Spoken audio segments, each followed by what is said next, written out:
Ini kisah nyata di masa lalu. Makanya sering baca tuh yang baik-baik lah, kisah salafus saleh, orang-orang saleh di masa lalu. Ada seorang hamba rajin salatnya. Ini sahih riwayatnya, sahih. Rajin salat. Tapi yang menarik tertuliskan, ya, ketika malaikat itu mendapat informasi, ya aras tertuliskan. Ini termasuk bagian dari ahli neraka. Tapi salat. Perhatikan ya, perhatikan. Ini nanti terkait juga dengan hadis, kalau Anda baca Al-Arba'in, nomor hadis yang keempat itu. Ya, terkait dengan bab takdir. Bagaimana kemudian ikhtiar seorang hamba itu, ya, menjadikan ia berubah dari salah menjadi soleh dan sangat dicintai oleh Allah. Oke? Maka apa yang terjadi? Bapak Ibu sekalian, ketiba kemudian si malaikat itu, ini kisah sahih yang sampai, lalu menyampaikan, kasihan pada orang ini, kok kelihatannya ibadah tapi tertulis ahli neraka. Maka disampaikan dengan cara yang Allahu a'lam, apakah menyamar atau bagaimana, tuliskan, kamu kok terus-terusan sholat, padahal belum tentu baik di mata Allah, belum tentu menjadi bagian ahli surga. Perhatikan jawabannya.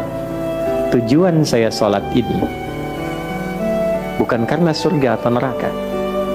Tujuan sholat ini bukan karena saya dipandang baik atau buruk, tapi tujuan sholat ini saya ingin mengagungkan Allah Subhanahu wa ta'ala. Perhatikan. Dan nanti ini menjadi cara bagi seseorang yang ingin bertobat. Jadi kalau ingin bertobat, tobatnya ingin benar, carilah perhatian Allah.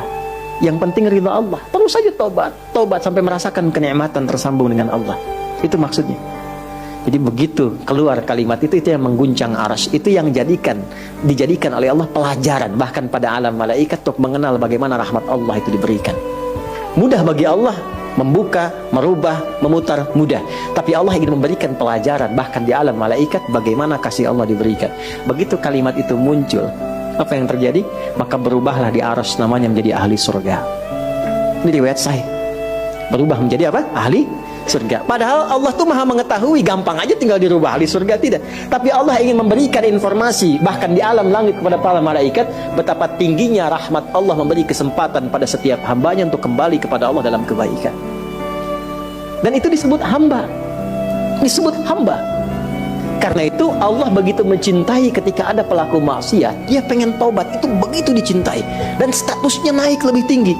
Ini yang menyebabkan ayat ini turun. Qul ya ibadiyalladzina asrafu ala anfusihim. Ini yang menyebabkan itu menunjukkan rahmat Allah. Hai hambaku, betapa besar pun kau pernah berbuat dosa, sepanjang masih hidup belum tiba ajalmu, jangan pernah putus asa untuk mendapatkan rahmatku. Pakai rahmat. Rahmat di sini mencakup Rahman dan Rahimnya Allah Subhanahu wa ta'ala.